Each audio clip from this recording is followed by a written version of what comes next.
ने मुख्यमंत्रीगण 11 स्थानों पर जुड़े हैं, 11 राज्यों में। ऑनरेबल डिप्टी चीफ मिनिस्टर्स 8 जुड़े हैं, 14 यूनियन कैबिनेट मिनिस्टर्स जुड़े हैं, मिनिस्टर्स ऑफ स्टेट 26 जुड़े हैं सर, और राज्यों में मंत्री 156 जुड़े हैं, 590 सांसद जुड़े हैं और 1196 विधायक जुड़े हैं। कई दिनों तक कार्यक्रम में स्कूल के छात्रों ने भाग लिया।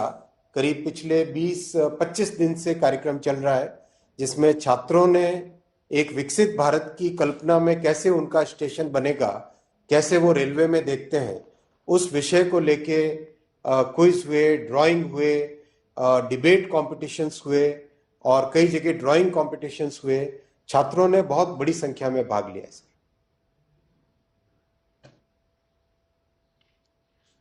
आदरणीय प्रधानमंत्री जी से आग्रह है कि 554 रेलवे स्टेशनों के पुनर्विकास का शिलान्यास, पुनर्विकसित विश्व स्तरीय गोमती नगर रेलवे स्टेशन का उद्घाटन तथा 1500 से अधिक रोड ओवरब्रिज और अंडरपास का शिलान्यास तथा राष्ट्र को समर्पण रिमोट का बटन दबाकर करें।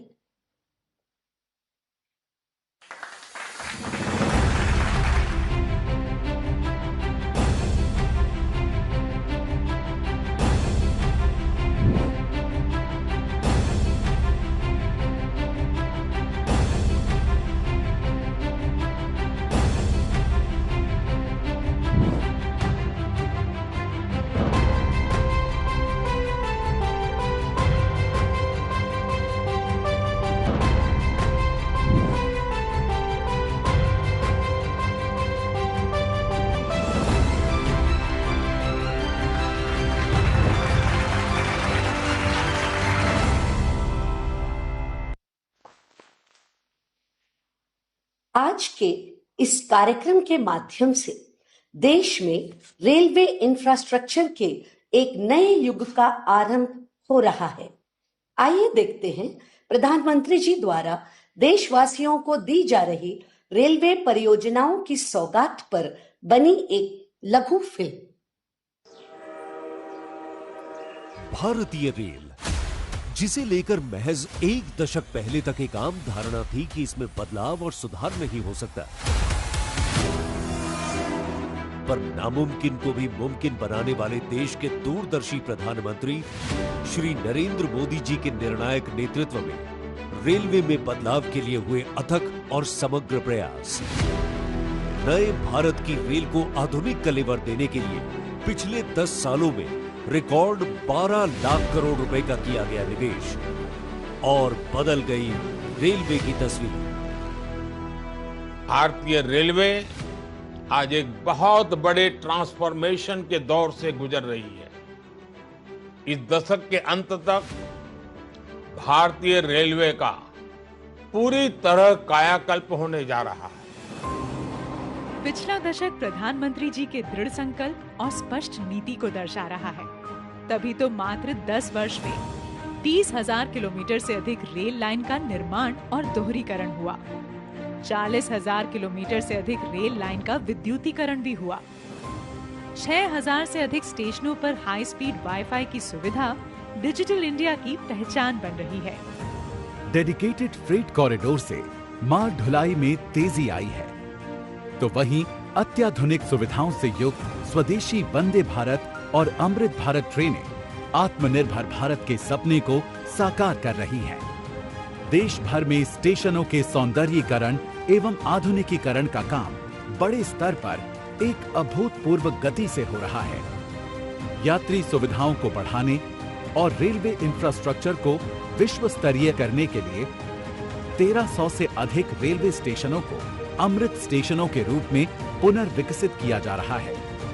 अमृत भारत स्टेशन योजना के अंतर्गत भोपाल का रानी कमलापति स्टेशन हो, गुजरात का गांधीनगर कैपिटल स्टेशन हो, बेंगलुरु का सर एम विश्वेश्वरैया टर्मिनस हो या श्री राम जन्मभूमि स्थित अयोध्या धाम स्टेशन आज बदलते भारत की तस्वीर पेश कर रहे हैं।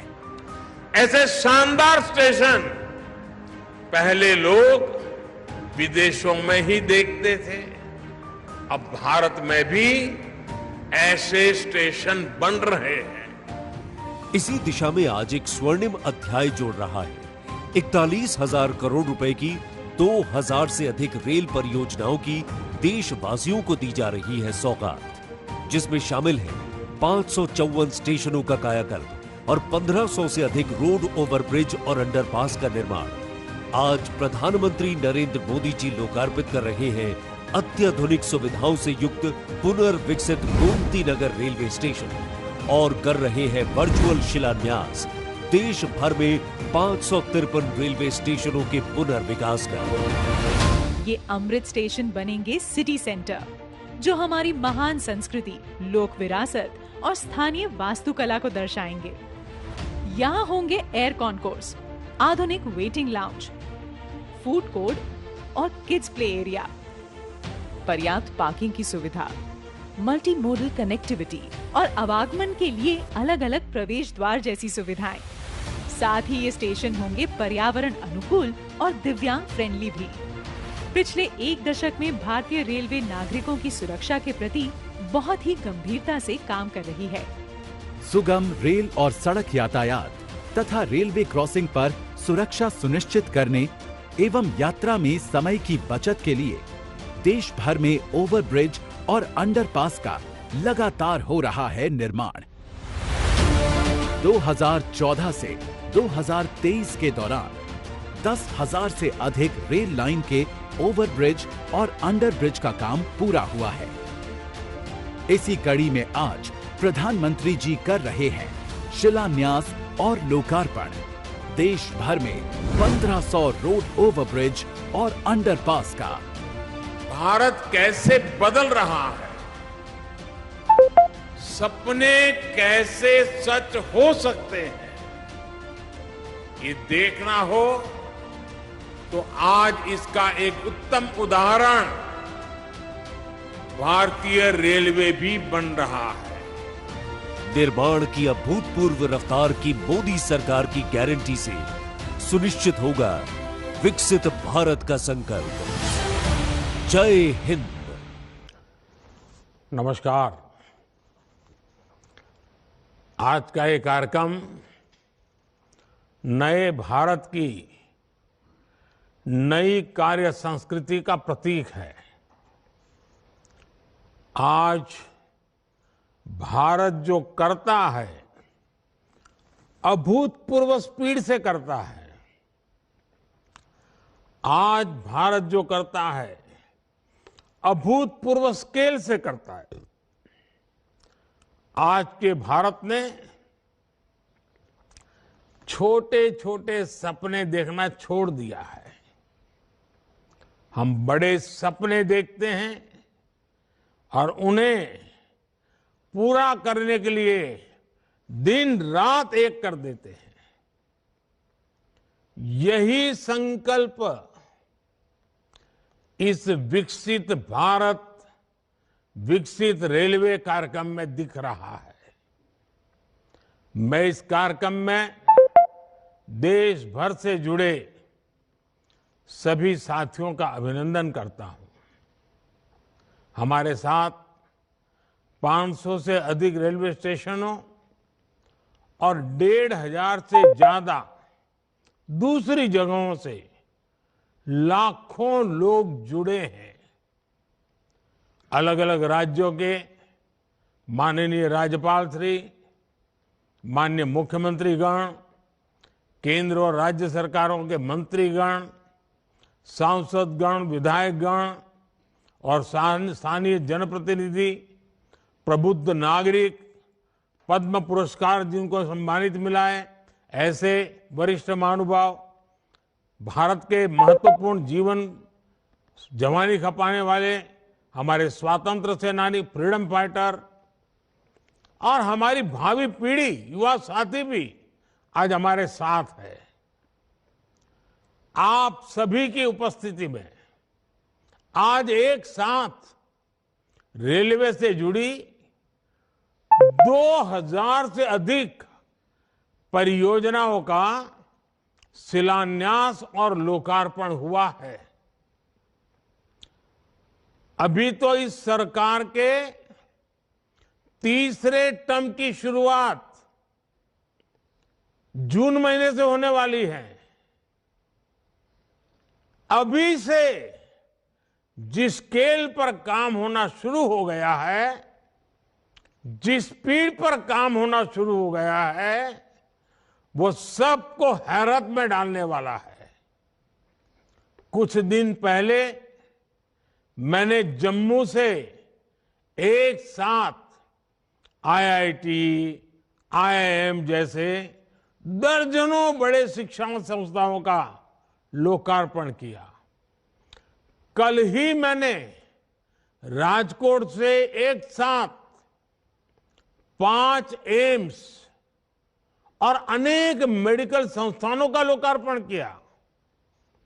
और अब आज का ये कार्यक्रम है, आज 27 राज्यों के करीब 300 से अधिक जिलों में 550 से ज्यादा रेलवे स्टेशनों के कायाकल्प का शिलान्यास हुआ है। आज यूपी के जिस गोमती नगर रेलवे स्टेशन का लोकार्पण हुआ है, वो वाकई कमाल का दिखता है। इसके अलावा आज 1500 से ज्यादा रोड, ओवरब्रिज, अंडरपास, इसकी परियोजनाएं भी इसमें शामिल है। 40,000 करोड़ रुपए की ये परियोजनाएं एक साथ जमीन पर उतर रही है। कुछ महीने पहले ही हमने अमृत भारत स्टेशन योजना की शुरुआत की थी। तब भी 500 से अधिक स्टेशन के आधुनिकीकरण पर काम शुरू हुआ था। अभी एक कार्यक्रम इसे और आगे बढ़ा रहा है। ये दिखाता है कि भारत की प्रगति की रेल किस गति से आगे बढ़ रही है। मैं देश के विभिन्न राज्यों को, वहां के सभी मेरे नागरिक भाई बहनों को अनेक अनेक शुभकामनाएं देता हूं। साथियों, मैं आज विशेष रूप से अपने युवा साथियों को बहुत बधाई देना चाहता हूं। मोदी जब विकसित भारत की बात करता है तो इसके सूत्रधार और सबसे बड़े लाभार्थी देश के युवा ही है। आज की इन परियोजनाओं से देश के लाखों नौजवानों को रोजगार और स्वरोजगार के नए अवसर मिलेंगे। आज रेलवे का जो एक कायाकल्प हो रहा है, ये उन साथियों को भी लाभ देगा जो स्कूल कॉलेज में पढ़ाई कर रहे हैं। ये कायाकल्प उनके भी बहुत काम आएगा जो 30-35 वर्षों से कम आयु के हैं। विकसित भारत युवाओं के सपनों का भारत है। इसलिए विकसित भारत कैसा होगा, ये तय करने का सबसे अधिक हक वो भी उन्हीं को है। मुझे संतोष है कि देश भर के हजारों विद्यार्थियों ने अलग अलग स्पर्धाओं के माध्यम से विकसित भारत के रेलवे का सपना सामने रखा। इनमें से अनेक युवा साथियों को पुरस्कार भी मिले हैं। मैं सभी को बहुत शुभकामनाएं देता हूं। मैं देश के हर जवान को, हर नौजवान को बताना चाहता हूं कि आपका सपना ही मोदी का संकल्प है।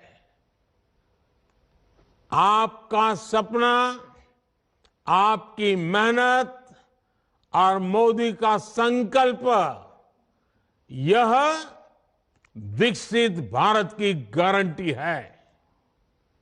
साथियों, मुझे खुशी है कि ये जो अमृत भारत स्टेशन है, विरासत और विकास दोनों के प्रतीक होंगे।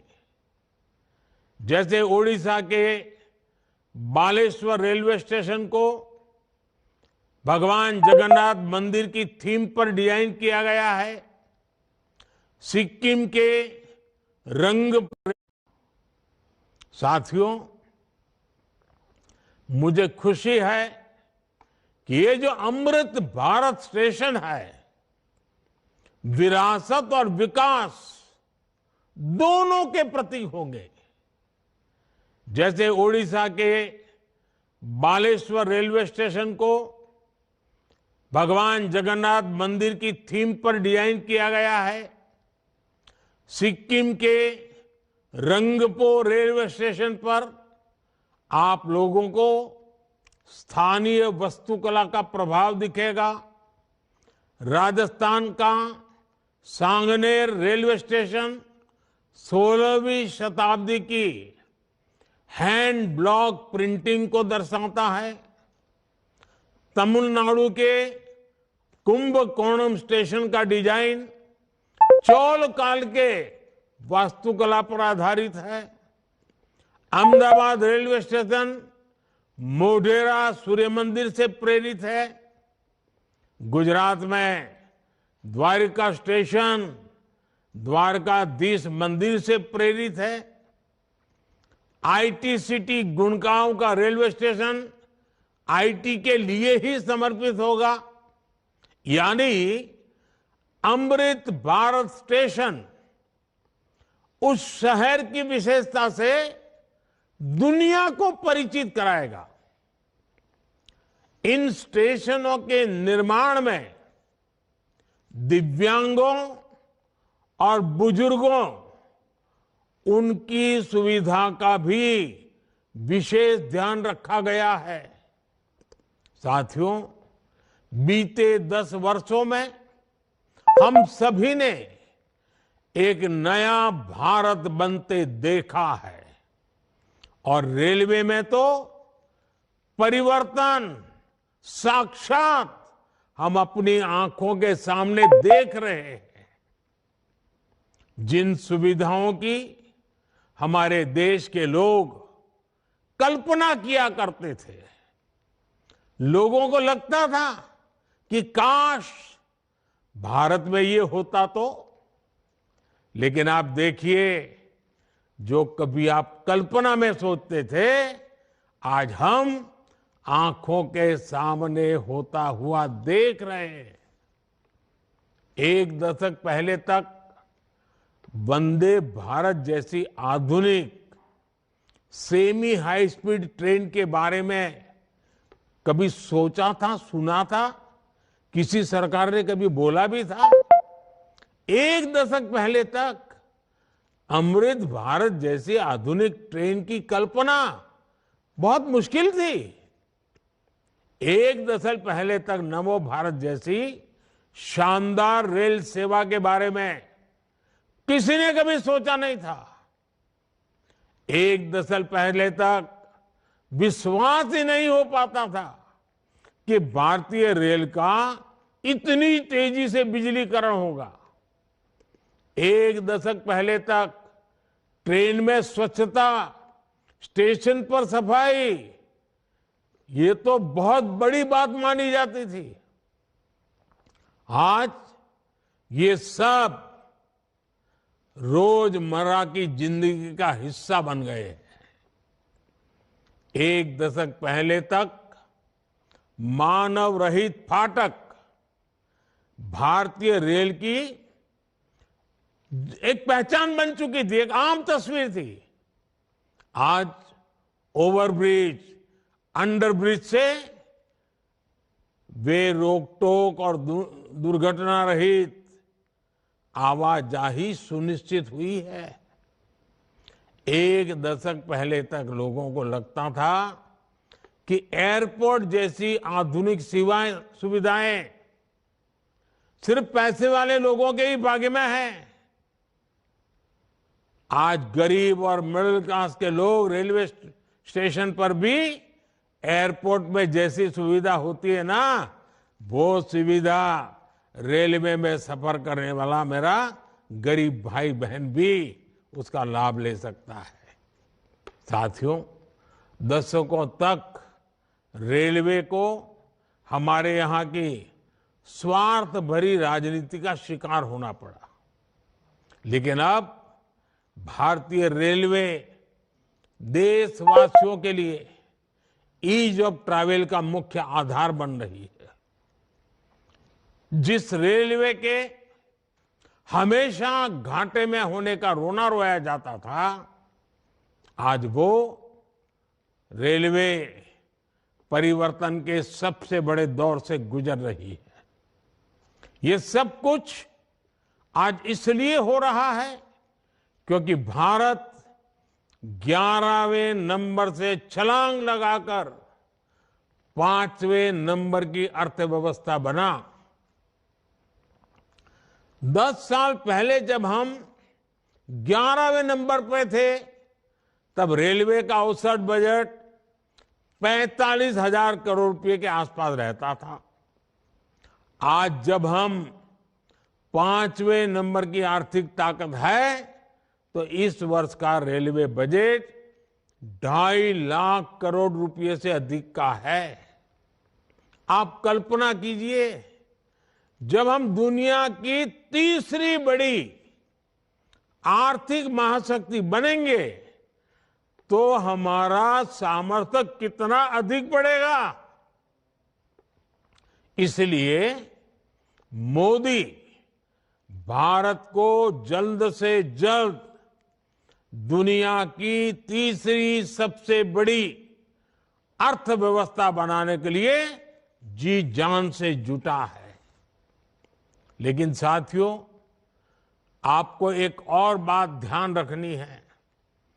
नदी नहर में पानी चाहे कितना भी क्यों न हो, अगर मेड़ टूटी हुई हो तो किसान के खेत तक बहुत ही कम पानी पहुंचेगा। इसी तरह बजट चाहे कितना भी बड़ा हो, अगर घोटाले होते रहे, बेईमानी होती रहे, तो जमीन पर उस बजट का असर कभी नहीं दिखता। बीते 10 वर्षों में हमने बड़े बड़े घोटालों को, सरकारी पैसे की लूट को बचाया है। इसलिए बीते 10 वर्षों में नई रेलवे लाइन बिछाने की गति दोगुनी हो गई। आज जम्मू कश्मीर से लेकर नॉर्थ ईस्ट तक ऐसे स्थानों तक भी भारतीय रेल पहुंच रही है जहां लोगों ने कभी कल्पना भी नहीं की थी। ईमानदारी से काम हुआ तभी 2,500 किलोमीटर से अधिक डेडिकेटेड फ्रेट कॉरिडोर का काम हुआ है। यानी आपने टैक्स के रूप में, टिकट के रूप में जो पैसा दिया, उसकी पाई पाई आज रेल यात्रियों के हित में ही लग रही है। हर रेल टिकट पर भारत सरकार करीब करीब 50% डिस्काउंट देती है। साथियों, जैसे बैंक में जमा पैसे पर ब्याज मिलता है, वैसे ही इंफ्रास्ट्रक्चर पर लगी हर पाई से कमाई के नए साधन बनते हैं, नए रोजगार बनते हैं। जब नई रेल लाइन बिछती है तो मजदूर से लेकर इंजीनियर तक अनेक लोगों को रोजगार मिलता है। सीमेंट, स्टील, ट्रांसपोर्ट जैसे अनेक उद्योगों, दुकानों में नई नौकरियों की संभावनाएं बनती हैं। यानी आज जो ये लाखों करोड़ रुपए का निवेश हो रहा है, ये हजारों प्रकार के रोजगार की गारंटी भी है। जब स्टेशन बड़े और आधुनिक होंगे, ज्यादा ट्रेनें रुकेगी, ज्यादा लोग आएंगे, तो आसपास रेहड़ी पटरी वालों को भी इससे फायदा होगा। हमारी रेल छोटे किसानों, छोटे कारीगरों, हमारे विश्वकर्मा साथियों के उत्पादों को बढ़ावा देने वाली है। इसके लिए वन स्टेशन वन प्रोडक्ट योजना के तहत स्टेशन पर विशेष दुकानें बनाई गई है। हम रेलवे स्टेशनों पर हजारों स्टॉल लगाकर उनके उत्पाद बेचने में भी मदद कर रहे हैं। साथियों, भारतीय रेल यात्री सुविधा ही नहीं है, बल्कि देश की खेती और औद्योगिक प्रगति का भी सबसे बड़ा वाहक है। रेल की गति तेज होगी तो समय बचेगा। इससे दूध, मछली, फल, सब्जी ऐसे अनेक उत्पादन तेजी से मार्केट पहुंच पाएंगे। इसमें उद्योगों की लागत भी कम होगी। इससे मेक इन इंडिया को, आत्मनिर्भर भारत अभियान को गति मिलेगी। आज पूरी दुनिया में भारत को निवेश के लिए सबसे आकर्षक माना जा रहा है। इसका एक बड़ा कारण ये आधुनिक इंफ्रास्ट्रक्चर भी है। आने वाले 5 वर्षों में जब ये हजारों स्टेशन आधुनिक हो जाएंगे, भारतीय रेल की क्षमता बढ़ जाएगी, तो निवेश की एक और बहुत बड़ी क्रांति आएगी। भारतीय रेल को अपने कायाकल्प के इस अभियान के लिए मैं एक बार फिर अनेक अनेक शुभकामनाएं देता हूं और सभी देशवासियों को भी एक साथ इतना बड़ा कार्यक्रम का हिस्सा बनना, एक ही कार्यक्रम में लाखों लोगों का जुड़ना, सभी आदरणीय मुख्यमंत्रियों का समय निकालना, गवर्नर जी का समय मिलना, ये अपने आप में आज का ये कार्यक्रम शायद हिंदुस्तान में एक अनेक प्रकार की नई संस्कृति को लेकर के आया है। मैं मानता हूं ये रचना बहुत ही उत्तम प्रकार की आज के कार्यक्रम में रचना बनी है। आगे भी हम इसी प्रकार से समय का सर्वाधिक अच्छा उपयोग करते हुए विकास की गति को एक साथ चारों दिशाओं में तेजी लाएंगे। ये आज हमने देख लिया है। आपको भी मेरी बहुत बहुत शुभकामनाएं हैं। बहुत बहुत धन्यवाद।